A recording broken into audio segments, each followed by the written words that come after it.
Hello everyone. ఈరోజు మనం Google play స్టోర్లో వైఎస్ఆర్ ఆరోగ్యశ్రీ యాప్ అనేది ఎలా ఇన్స్టాల్ చేసుకోవాలో చూద్దాం. ఇన్స్టాల్ అని క్లిక్ చేస్తే యాప్ అనేది డౌన్లోడ్ అయ్యి ఇన్స్టాల్ అవుతుంది.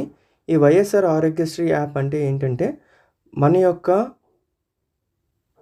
ఆరోగ్యశ్రీ కార్డులో ఉన్న బెనిఫిషరీస్ డీటెయిల్స్తో పాటు ఏదైనా హెల్త్ ఇష్యూ వస్తే అప్పుడు ఏ హాస్పిటల్కి వెళ్ళాలి, అది ఎలా సెర్చ్ చేయాలనే ఇన్ఫర్మేషన్ కూడా ఈ యాప్లో పొందుపరిచారండి.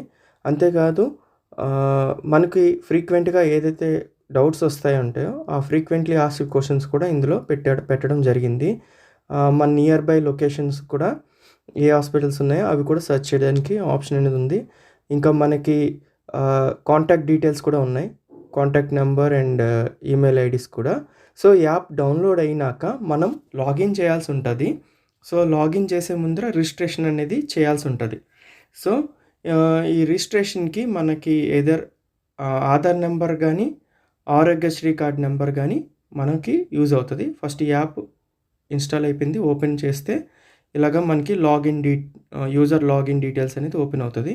ఇక్కడ ఆధార్ నెంబర్ కానీ ఆరోగ్యశ్రీ కార్డ్ నెంబర్ కానీ ఎంటర్ చేసి సబ్మిట్ చేస్తే మనకి ఇలాగా వెరిఫై అనేది వస్తుంది. వెరిఫై చేసిన తర్వాత మన ఫోన్ నెంబర్ ఇచ్చి ఆ ఫోన్ నెంబర్ ద్వారా గెట్ ఓటీపీ అంటే ఓటీపీ వెళ్తుంది. ఆ ఓటీపీ ఎంటర్ చేసి సబ్మిట్ చేస్తే మన యొక్క ఆరోగ్యశ్రీ కార్డ్ లాగిన్ డీటెయిల్స్ అనేది రిజిస్ట్రేషన్ అవుతాయి. OTP verified and mobile number registered successfully. So ఈ లాగిన్ పేజ్కి రాగానే మళ్ళీ మన యొక్క ఆరోగ్యశ్రీ కార్డ్ కానీ ఆధార్ నెంబర్ కానీ ఎంటర్ చేస్తే ఓటీపీ ద్వారా లాగిన్ అవుతుంది. కంటిన్యూ అని క్లిక్ చేస్తే మనకి ఓటీపీ వస్తుంది. ఆ ఓటీపీ ఎంటర్ చేసి లాగిన్ అని క్లిక్ చేస్తే మన యొక్క డాష్ బోర్డ్ అనేది ఓపెన్ అవుతుంది. ఆ డాష్ బోర్డ్లో ఆ హోమ్ పేజ్లో ఆరోగ్యశ్రీ కార్డు యొక్క కుటుంబ సభ్యులు వివరాలు అనేది కనిపిస్తుంది.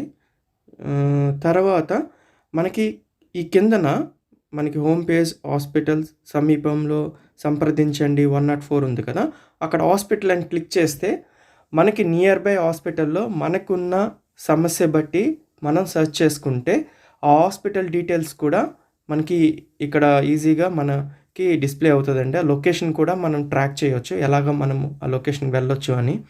ఇక్కడ ఫర్ ఎగ్జాంపుల్ ఇక్కడ క్యాన్సర్ రేడియేషన్ చికిత్స కొరకు మన నియర్ బై సిటీలో ఉన్న హాస్పిటల్స్ చెక్ చేస్తున్నాం.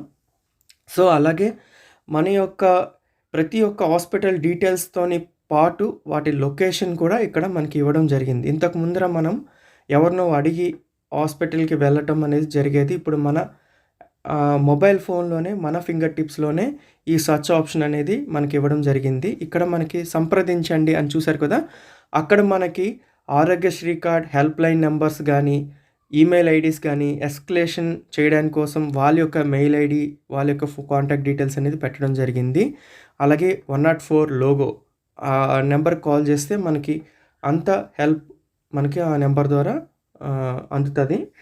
సో ఇక్కడ మనకి లెఫ్ట్ సైడ్లో మెనూ అనేది ఉంది. ఆ మెనూ క్లిక్ చేస్తే మనకి కొన్ని ఆప్షన్స్ అనేవి కనిపిస్తాయి. ఇక్కడ ట్రస్టీ వివరాలని క్లిక్ చేసామనుకోండి, లాస్ట్ ఆప్షన్ మనకి ఈ ఆరోగ్యశ్రీ ట్రస్టీ చైర్మన్ శ్రీ వైఎస్ఆర్ జగన్మోహన్ రెడ్డి, అలాగే ఐఏఎస్ ఆఫీసర్స్ ఆ ట్రస్టీ ఇన్ఫర్మేషన్ డీటెయిల్స్ కూడా కనిపిస్తాయి. తర్వాత సంప్రదించండి, ఇందాక చూసాం కదా మనకి హెల్ప్ లైన్ డీటెయిల్స్. మనకి ఫ్రీక్వెంట్గా అడిగే క్వశ్చన్స్ కూడా ఇందులో పొందుపరిచారండి. మన యొక్క డౌట్స్ కానీ స్కీమ్ డీటెయిల్స్ కానీ ఎలాగా డిసీజెస్ గురించి కానీ సిమ్టమ్స్ వాటి లిస్ట్ గురించి కానీ ఏది కావాలంటే ఆ ఇన్ఫర్మేషన్ అనేది ఇక్కడ ఫ్రీక్వెంట్లీ ఆన్సర్ క్వశ్చన్స్లో ఉన్నది. తర్వాత చికిత్స ప్యాకేజెస్ కూడా మనం తెలుసుకోవచ్చు. అది గవర్నమెంట్ బేర్ చేస్తుంది, బట్ స్టిల్ ఆ ప్యాకేజెస్ ఎలా అందిస్తున్నారు, ఏ హాస్పిటల్లో ఆ ప్యాకేజెస్ కాస్ట్ ఎలా ఉంటుంది అనేది కూడా మనం ఫర్దర్గా మనం సెర్చ్ చేసుకోవచ్చు ఇంట్రెస్ట్ ఉంటే. నెక్స్ట్ వన్ అలాగే ఆ మెనూ ఆప్షన్కి వెళ్తే మనకి హాస్పిటల్ అనే డీటెయిల్స్ ఉంటుంది, సమీపంలో అనేది ఉంటుంది. ఇంకా ఇది ఫుల్ ఫ్లెజ్డ్గా డెవలప్ అవ్వలేదు, బట్ నియర్ బై మన లొకేషన్స్లో కూడా హాస్పిటల్ డీటెయిల్స్ అనేది ఇవ్వడం జరుగుతుంది. ఇప్పుడు మన రైట్ పైన లాగౌట్ ఉంది, ఆ లాగౌట్ బటన్ క్లిక్ చేస్తే మనం ఈ యాప్ నుంచి లాగౌట్ అయిపోవచ్చు. లాగిన్ ప్రాసెస్ మీకు చెప్పాను కదా, ఓటీపీ ద్వారా లాగిన్ అవ్వాలి. సో ఇది ప్రతి ఒక్క వాలంటీర్ వాళ్ళ యొక్క క్లస్టర్స్లో ఉన్న బెనిఫిషరీకి మొబైల్ ఫోన్లో యాప్ ఇన్స్టాల్ చేయించి ఆహ్, ఇది వాళ్ళ చేత ఇన్‌స్టాల్ చేపిచ్చి వాళ్ళ ఫోన్స్‌లో ఈ ఆరోగ్యశ్రీ కార్డ్ యాప్ అనేది ఉండాలి. సో, దానికోసమని ఒక డాష్‌బోర్డ్ కూడా ప్రొవైడ్ చేశారు. ఏ సచివాలయము ఎన్ని నంబర్ ఆఫ్ లాగిన్స్ అయినాయి అనేది. So, as per government order ప్రకారం ప్రతి ఒక్కరూ ఇది ఎక్సర్సైజ్ అనేది కంప్లీట్ చేయాలి. డాష్‌బోర్డ్‌లో క్లియర్‌గా మన రిపోర్ట్ అనేది కనిపిస్తది. ఈ యాప్ అండ్ వీడియో కూడా మీ బెనిఫిషియరీస్‌కి షేర్ చేయండి. షేర్ చేసి ఈ app installation process as early as possible కంప్లీటెడ్‌గా చూడండి. Thank you. Thank you for watching. Have a good day.